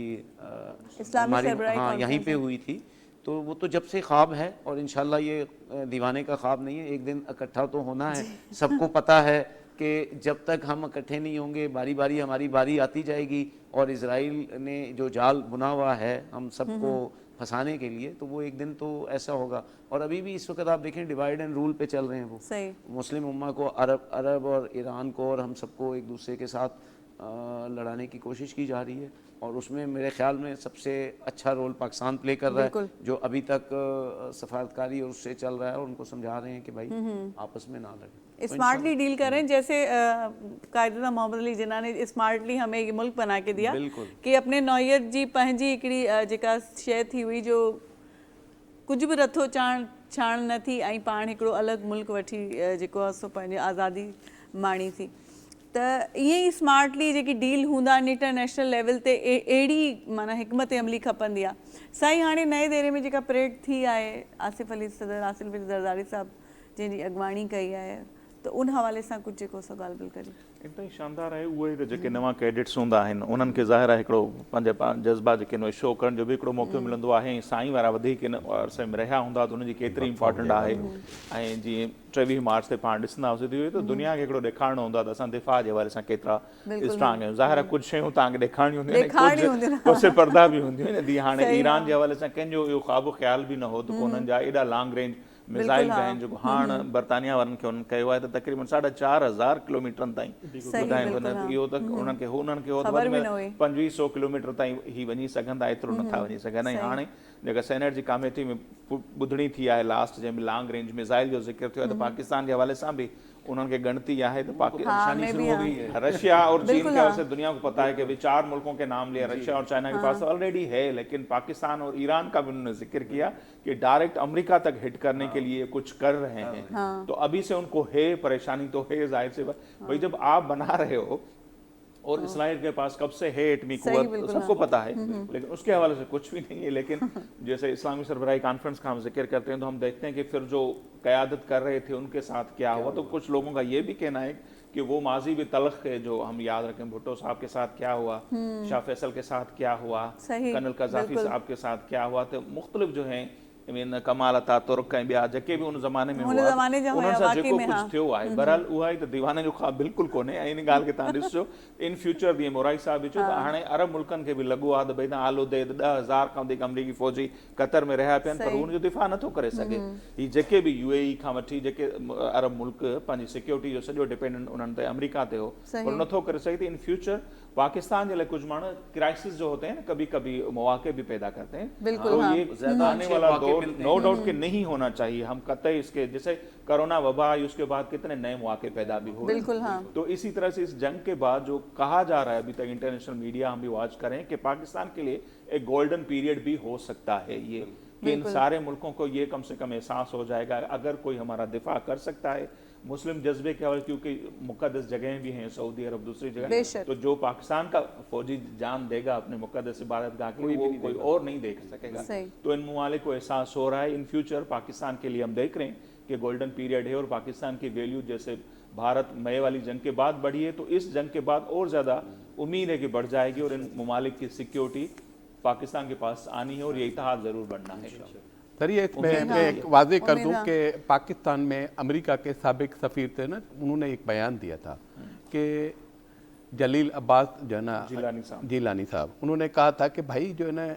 ये जो है इनको फिक्र लग गई है कि हमारे पास इतने बड़े मिसाइल हैं, लंबे जो है ना मार करने वाले हज़ारों मील दूर के हैं।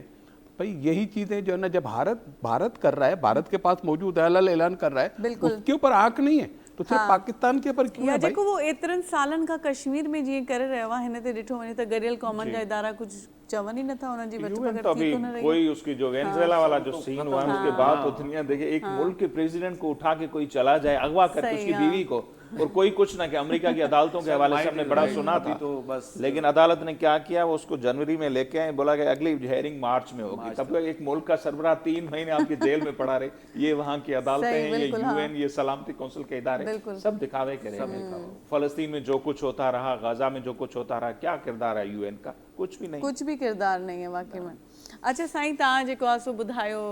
अगरि ॻाल्हि कई हुई त कारगिल में तव्हां हुया हुई, तव्हां सां उहो कुझु यादगिरियूं शेयर कयो, छाकाणि हो बि तमामु सुठो जेको आहे सो असांजी हिकिड़ी थी हुई। इहो अलाह साईं हिकिड़ी अपॉर्चुनिटी ॾिनी मूंखे, ऐं मां पंहिंजी यूनिट सां हुते हुयुसि, ऐं जीअं तव्हांजी कारगिल हले पई उनजे विच में असांजी यूनिट हुते इंडक्ट थी हुई, असां विया हुआसीं ऐं उन जंग जो हिसो बि थियासीं। अच्छा, उहो तव्हां जॾहिं बींग अ मुस्लिम हिकिड़ो अलाह साईं असांखे न शहादत जो यकीन पुख्तो आहे असांजो त जॾहिं असां कोई बि असां मुशहीद थिए थो त उहो पुछा गछा खां बग़ैर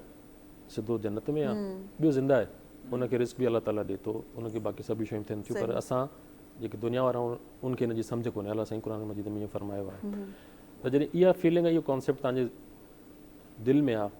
त पोइ तव्हांजी शहादत जो जेको जज़्बो आहे उहो तव्हां खां अहिड़ी शयूं कराए थो वञे जेकी शायदि आम हालात में तव्हां सोचे बि नथा सघो। अहिड़ी शयूं मां बि एक्सपीरियंस कयूं। असांजे आम्हूं साम्हूं गोलियूं अचनि पियूं, बम फाटनि पिया, पर असां उन शइ खे इन हिसाब सां कोन्ह पिया वठूं त मूंखे लॻी वेंदो त मां लिकी वञा, मां किथे डक कयां। मुंहिंजा जेके जवान हुया, जेके असां हुयासीं, मुंहिंजी यूनिट जेकी आहे बेसिकली तोहफ़ानो आहे। इहा तोहफ़ानो बेसिकली ईअं सम्झो त स्टैटिक कंहिं जॻह ते लॻंदी आहे, उतां पोइ तव्हां पंहिंजा उन तोप में बम उछलींदा आहियो, दुश्मन जी साइड ते उछलींदा आहियो, ऐं उनखे रस्तो ॾेखारण लाइ हिकिड़ो ऑफिसर हूंदो आहे, उनजी टीम हूंदी आहे, उनखे ऑब्ज़र्वर चवंदा आहियूं। उहो पहाड़ी जेके अहिड़ी वेंटेज पॉइंट ते हूंदो आहे जिते उहो हेठि हुनजो इम्पैक्ट ॾिसी सघे ऐं अॻिले पोइते ॿुधाए सघे त हे हिते खां 200 मीटर लेफ्ट ते उछली या राइट ते उछली तॾहिं कमु थींदो, छो त तोप जी त अखि आहे कोन,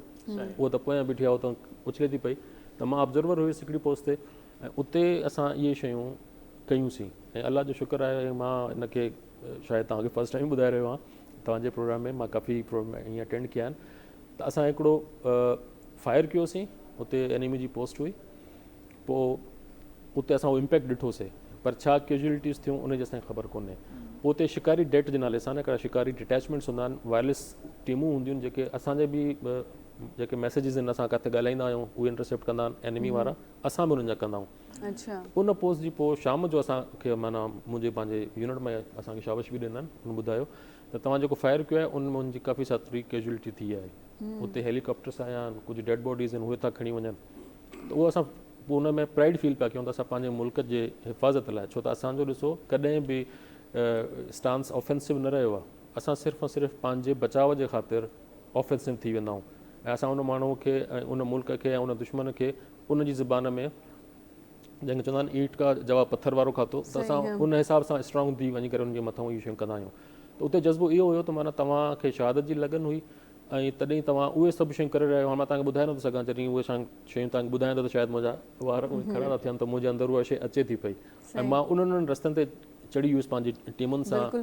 जितां जॾहिं उहा ॻाल्हि थधी थी वई त पोइ मां पाण ॾिसी करे चवां पियो, हम इधर चढ़े कैसे हैं, ठीकु आहे, लेकिन तव्हां जॾहिं जज़्बो हूंदो आहे न, तव्हां तॾहिं का शइ कोन ॾिसंदा हो। त उहो अलाह जो शुक्र आहे, उहो अलाह से मौक़ो ॾिनो, ऐं इलाही सतरूं यादियूं आहिनि, उनमें शहादतूं बि आहिनि। असां पंहिंजा साथियुनि जूं जेके मयतूं आहिनि, जेके शहीद हुया, उहे खयांसीं, ज़ख़्मी हुया, पंहिंजे साम्हूं ईअं असां उहो हिसिंग आवाज़ हाणे बि मां ॿुधां थो त गोली जॾहिं तव्हांजे आम्हूं साम्हूं किथां क़रीब गुज़रंदी आहे, स्प्रिंटर गुज़रंदा, त हुनजी हिकिड़ी मख़सूस आवाज़ आहे, पोइ सूं करे वेंदी आहे, पोइ सूं करे हीअं वञनि पियूं। असां बीठा हुआसीं, मूंसां कुझु ॿिया बि मुंहिंजा कुलीग्स हुया, सीनियर बि हुया, जूनियर बि हुया। त पोइ जॾहिं उहे ईअं कंदा हुया त असां वटि बि पंहिंजा से वेपन्स हूंदा हुया, पोइ असां उनखे उन सां अञा वधीक रिटेलिएट कंदा हुआसीं। सही हा। अच्छा, इहो अजीब सिचुएशन हूंदी आहे न, तव्हांखे इहो लॻी रहंदो आहे त शायदि असां हिन लम्हे खां पोइ न हुजूं, में बि पंहिंजी फैमिली सां मिली सघूं, या कहिड़े क़िस्म जा माना ख़्याल ज़हन में अची रहिया हूंदा आहिनि। तव्हां वटि कुझु जज़्बो हूंदो आहे नी, तव्हां पंहिंजी जान अलाह जे सुपुर्द करे चुका हूंदा आहियो, तव्हां वटि तव्हांखे इहा फीलिंग कोन ईंदी आहे त मां पोइ हिते ॾिसां थो, मुंहिंजा ॿार आहिनि, मुंहिंजी फैमिली आहे। तव्हां इहो ॾिसंदा त यार मां जॾहिं हिन जॻह ते बीठो आहियां त मूंखे अलाह साईं इहो मौक़ो ॾिनो आहे त मां पंहिंजे मुल्क खे, पंहिंजी क़ौम खे सर्व थो कयां। जॾहिं सर्व थो कयां त अगरि मुंहिंजी हुन में जान बि वञे थी त हिन खां वॾो एज़ाज़ कोई कोन्हे को। बिल्कुलु। उते जेके सिपाही हुया, जेके जवान हुया, जेके अफ़सर हुया, सभु इन ई जज़्बे सां अची करे लथा हुया, पर उनमें कुझु ख़ुशि नसीब हुया जिन खे शहादत जो जज़्बो इहो रुतबो मिलियो, बाक़ी त असां वापसि तव्हां वटि गाज़ी थी वेठा आहियूं। गाज़ी जज्बा भी शहीद के जितना है, अब गाज़ी होके लौटे हैं, ये भी बहुत बड़ी बात। जी सर, वहाँ से जैसे यूनिट आई थी तो हमारे सीईओ हैं रिटायर्ड थे, तो हमें वो अभी भी हमारे ग्रुप्स जो बने हुए हैं रिटायर्ड अफसरों के, उसमें हमें वो गाज़ी के नाम से कि गाज़ी अब्दुल रज़ाक बताते रहा क्या हाल है, वो इस तरह से चीज़ें पूछ रहे होते हैं सर। नहीं, ये भी एक बहुत बड़ा रुतबा है अपनी जगह पे। अच्छा नसीर साहब, जेको आहे सो इहा जेका ॻाल्हि जॾहिं हले पई त जेका हाणोकी जेकी सिचुएशन आहे जंहिंमें सभिनी खां वधीक ॾिठो वञे त अॼुकल्ह वेड़ हली घणी सोशल मीडिया ते रही आहे, त असांजे माना असांजे नौजवाननि जो जेको बिहेवियर आहे तव्हांखे ॾाढो नॉन सीरियस नथो लॻे इन सॼी सिचुएशन में? न जॾहिं बि अहिड़े क़िस्म मए वारी मूंखे यादि आहे जॾहिं हालत थी वई हुई इंडिया सां जंग, वरी तव्हां ॾिठो हूंदो त केरु सिंधी, केरु बलोच, केरु कश्मीरी, केरु पंजाबी, असीं उन मौक़े ते न, पोइ उन सभु मौक़े जी ॻाल्हि संजीदगी अलॻि, पंहिंजी इवन सोशल मीडिया जा अकाउंट्स तव्हां सॼा खणी ॾिसो त उन टाइम ज़ाहिर आहे सभु माण्हुनि जो जेको रवैयो हो। ऐं जीअं मां चयो न रुगो ई सोशल मीडिया जो दौरु आहे, पर हीअ जेका वार थिए पई उहा सॼी हिकिड़ी चेंज आहे, बिल्कुलु ई चेंज। हे टेक्नोलॉजी वार आहिनि जेके हाइब्रिड वार बि असीं चई सघूं था। ऐं ज़मानो काफ़ी सर चेंज थी वियो। हाणे तव्हां उहो पंहिंजो टारगेट सेट कयो था, तव्हांखे उते का ज़मीनी फोर्स मोकिलण जी बि ज़रूरत कोन्हे, उहो उन कमरे में वञी हिट करे, ख़ासि तौर ते असां ईरान जी क़यादत ते जेके हमला थिया आहिनि या हमास वारनि ते जेके हमला, पेजर वारा जेके हमला थिया इसराइल जे तरफ़ां कया वेंदा, हीअ टेक्नोलॉजी वार आहे। तो आने वाला दौर है जो तो हमें लग रहा है मज़ीद, तो आप उस पर जाहिर सी बात है कमेंट करेंगे कि ये लाखों की अफवाज लग करें कि भी शायद दुनिया को ज़रूरत नहीं पड़ेगी। अब जो हम देख रहे हैं कि जो ज़माना है वह कि आपके पास इंफॉर्मेशन क्या है सारा डिपेंड, और आपके पास टेक्नोलॉजी क्या है। अब ईरान की पूरी क़यादत उन्होंने कैसे ख़त्म की, खामनेई साहब कहाँ बैठे, अली लारिजानी साहब जो रैलियों में चल रहे थे कैसे, तो एक तो उनकी इन्फॉर्मेशन, दूसरी जो टेक्नोलॉजी है, तो इनकी आने वाले दिनों में जंगों के हवाले से या दिफा के हवाले से आप क्या देख रहे हैं इंपॉर्टेंस? सर टेक्नोलॉजी की अपनी जगह पे अहमियत तो है, लेकिन लैंड फोर्सेस की भी आप वो तो खत्म नहीं कर सकते, आपके पास है। अच्छा, जो आप ईरान की क़यादत की बात कर रहे हैं ना, अगर उसमें आप देखें ना तो उनके अंदर ही जासूस थे। ईरान अनफॉर्चुनेटली उन्होंने किसी ज़माने में तो इंडिया से बहुत उनकी गठजोड़ था ना, तो बहुत ज़्यादा इंडियन वहाँ पे मौजूद थे, बहुत ज़्यादा अफगानिस्तान से भी लोग जी जिनको भी निकाला भी है और पकड़े भी गए। उनके अपने लोग वहाँ पे जिन्होंने ये क्या नाम है सिक्योरिटी लीक की, जिन्होंने उनकी लोकेशंस को लीक किया, बाद में इन्होंने पकड़ा भी। अब ये केयरफुल हो गए तो अब नहीं आपको नज़र आएगा, लेकिन ईरान ने जो सबसे अच्छा काम ये किया कि उन्होंने डाउन टू द लाइन चीज़ों को ऐसे कर दिया है कि अगर सीनियर लीडरशिप उनकी चली भी गई है तो स्टिल दे आर जो है ना रेजिस्ट कर रहे हैं और लड़ रहे हैं। तो पाकिस्तान ने तो शुरू से ही, चूँकि मेरा ताल्लुक भी एक टेक्निकल उससे सेटअप से रहा है, और पाकिस्तान तो हमेशा से टेक्नोलॉजी की तरफ है, और बहुत ज़्यादा आपके जितने भी पहले भी आर्मी चीफ़ और सर्विसेज चीफ़ आए और आज भी जो हैं, उनको पता है कि टेक्नोलॉजी के बगैर कुछ नहीं है। हमने अल्हम्दुलिल्लाह हमारे पास सबसे best of the best technology मौजूद है, और मज़ीद जो एक्वायर भी की जा रही है, लोगों की ट्रेनिंग भी उसके हिसाब से हो रही है। तो अल्हम्दुलिल्लाह वी आर सेफ। आगे बहुत मतलब अच्छे जो है ना। अच्छा, अब क्योंकि टाइम हमारा बहुत तेज़ी से जा रहा है, तो मैं चाह रही थी कि कोई अच्छा सा मैसेज आप सब लोगों से ले लिया जाए, क्योंकि आज का दिन भी ऐसा है इस हवाले से, तो आप दीजिएगा कोई मैसेज नौजवानों के लिए स्पेशली। मैसेज यही है कि नौजवान हमसे ज़्यादा तेज़ हैं, जैन जी तो जाहिर है बहुत ही इस वक्त हमसे ज़्यादा अवेयर हैं, सोशल मीडिया हमसे ज़्यादा समझते हैं। इत्तेहाद कायम रखना है हमने, कभी भी हमने बिखरने नहीं देना अपने आप को। हम एक हैं तो सब कुछ हम हासिल कर लेंगे, अगर एक नहीं है तो फिर डेफिनेटली मुश्किल होगा। तो इत्तेहाद मेरी तरफ से तो साईं को तव्हां कुछ मां इहो ई चई सघां थो त जेको आहे तव्हां इहो ॾिसो त जेको आहे सो 86 साल करारदादे पाकिस्तान खे गुज़री चुका आहिनि। असां अञा ताईं जेको आहे न पाण में जेको आहे न मसलक ते ऐं उन्हनि जेको आहे पार्टियुनि ते ऐं उन ते अञा ताईं उते फाथा पिया आहियूं। हीअ इन खां जेसि ताईं जंहिं ॾींहुं हटी वियासीं न, जीअं असांजे वॾनि असांजे लीडरनि जेको आहे सो महिनत कई पाकिस्तान जे लाइ, लेकिन असां सिर्फ़ु उन ते जेको आहे ट्रैक ते अचूं त को मसइलो कोन्हे। मुंहिंजो ख़्यालु आहे पाकिस्तान हींअर बि जेको आहे पाकिस्तान खे अलाह जो करम आहे जेको आहे वॾियुनि मुसीबतुनि खां निकितो आहे, लेकिन अगरि नौजवान जेको आहे तबिको हींअर जेको आहे तव्हांखे ख़बर आहे पाकिस्तान में नौजवान जो तादाद जेको आहे वधीक आहे, जेको आहे हुननि जे ओड़नि माण्हुनि जे मुक़ाबले में या उमिरि रसीद जा ॿारनि जे नौजवान वधीक आहिनि। उन्हनि खे जेको आहे सो पाण में गॾु थियण जी ज़रूरत आहे, ऐं इहो वक़्त जी जेकॾहिं इहो थी वियो पोइ असांखे का बि ताक़त जेको आहे न असां शिकस्त नथी ॾेई सघे। बिल्कुलु न ॾेई सघंदी। सर आप कोई मैसेज दे दीजिए। मैं तो बस ये गुजारिश करना चाहूँ बड़ों से भी और नौजवानों से भी कि जो कौम अपने माजी से राब्ता तोड़ती है उसका मुस्तकबिल बेहतर नहीं हो पाता। सही। हमें चाहिए, हमारे बुज़ुर्गों को, खासतौर हमारी एज के लोगों को, या और दादा भी हमारे मौजूद होंगे कहीं, नौजवान नस्ल को बिठाकर पाकिस्तान के अगराज़ व मकासद बताए जाए। ये जो सोशल मीडिया के ज़रिए आजकल नेगेटिविटी बहुत ज़्यादा चल रही है, इसका तोड़ घर की कचहरी है, उससे बिठा के नौजवानों को दर से पाकिस्तान दिया जाए कि पाकिस्तान क्यों बनाया था, इसके मकासद क्या थे। सही। जब तक नौजवान नस्ल को ये नहीं पता लगेगा, वो बस व्हाट्सएप पे चलेंगे। हमारे पास जो हम महसूस करते हैं कि इस वक्त सबसे बड़ी कमी यही है कि हमारी नौजवान नस्ल को पता ही नहीं है कि पाकिस्तान क्यों बनाया था, क्या मकासद थे, क्या कुर्बानियाँ दी लोगों ने। आज के दिन के हवाले से भी कि 23 मार्च 1940 को करारदाद पाकिस्तान पेश करने का मकसद क्या था। मकसद क्या वो हमारे बुजुर्गों की कुर्बानियाँ हैं, कायदीन की कुर्बानियाँ हैं, कायदे आज़म और उनके साथियों की कुर्बानियाँ, उनको नौजवान को पता होना चाहिए। एक छोटी सी बात करके ख़त्म करूँगा कि मेरे पास ये जितने भी अकाबरीन पाकिस्तान है, सबकी तस्वीर और थोड़ी थोड़ी स्वानी उम्री मौजूद है। मेरा स्कूल है, सही। मैं उस स्कूल में बच्चों को रोज़ किसी एक आदमी, तहरीक पाकिस्तान के आदमी को लेके बात करता हूँ। सही। वजह क्या, आइए चुंदरीगढ़ का रोड तुम्हें पता है, आइए चुंदरीगढ़ थे कौन, किसी को कुछ सही नहीं पता। सही बिल्कुल। अबुल उस्मानी रोड बहुत मशहूर है, सबको पता है, लेकिन वो क्या चीज़ थे भाई, उन्होंने क्या कुछ कराया। मतलब बच्चों को ये बताना ये जरूरी बताना है, जरूरी उनको है। हाँ, दर से बिल्कुल पाकिस्तान हकीम। देना हर वक्त जरूरी हर है, वक्त ताकि जरूरी। बच्चे जुड़े रहें हमारी तारीख। चलें ठीक है, बहुत बहुत शुक्रिया सर। साईं रज़ाक साहब तव्हां कुछ साईं वारनि जी ॻाल्हियुनि खे इंडोर्स ई कंदुसि, लेकिन तालीम बेसिकली छो त असां जेकी मिलिट्री माइट शो कई आहे, असां पहिरियों बि असां वटि हुयूं, हिकु ॾींहं में त मए में त कोन आयूं इहो सामान जेको बि असां कयोसीं। साइबर सिक्योरिटी वारे हुन में ॾिसो तव्हां, असां सभु हुन जा शयूं जेके आहिनि से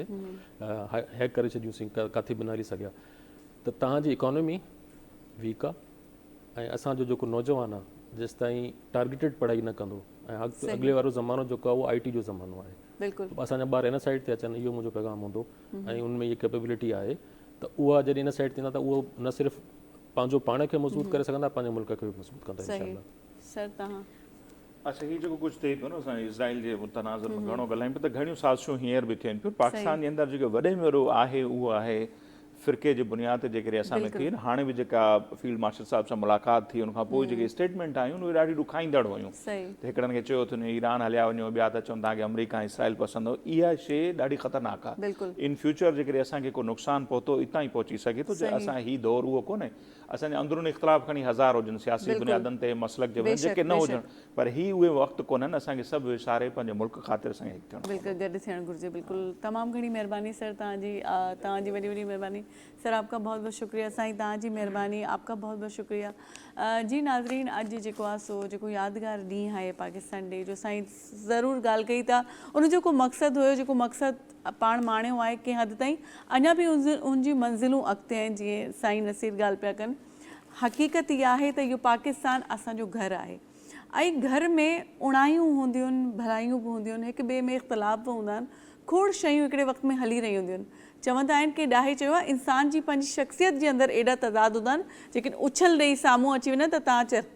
चरिया थी वेंदव। त ॻाल्हि इहा आहे त इन सभिनीनि ॻाल्हियुनि जे हूंदे असांखे गॾु थी करे हिन नाज़ुक जेको जंहिं सिचुएशन में पाण आहियूं उनखे मुंहुं कीअं ॾियणो आहे, इहा ॻाल्हि वधीक ज़रूरी आहे। ऐं सोशल मीडिया ते असांजे नौजवान ॾींहुं राति पोस्टूं रखंदा आहिनि, खोड़ रील्स ठाहींदा आहिनि। चवंदा आहिनि न, कमियूं हूंदियूं आहिनि, मनफ़ी बि शयूं असांजे अंदरि आहिनि, पर जेतिरो थी सघे त उन्हनि जो ढक रखिजे ऐं मुस्बित शयूं जेको आहे सो इंटरनेशनल जेको दुनिया आहे उनखे ॾेखारिजे, पंहिंजी पावर ॾेखारिजे, पंहिंजी यूनिटी ॾेखारिजे, त इहो वधीक ज़रूरी आहे। अॼु जो मैसेज सभिनी बि इहो ॾिनो आहे। बसि हाणे जेको आहे सो पुॼाणी जो टाइम अची पहुतो आहे ऐं तव्हां सभु पंहिंजे प्यार सां ईद जो 3rd डे बि इंजॉय कंदव ऐं पाकिस्तान डे बि आहे। इन जी हिकु भेरो ॿीहर तव्हांखे मुबारकबाद हुजे। असांखे हाणे इजाज़त ॾियो, वरी तव्हां सां गॾु हूंदासीं कंहिं न कंहिं ॿिए ॾींहुं। मॉर्निंग शो में त हूंदा ई आहियूं। फ़िलहाल इजाज़त ॾियो। अल्लाह वाहे। पाकिस्तान हमेशा जिंदाबाद।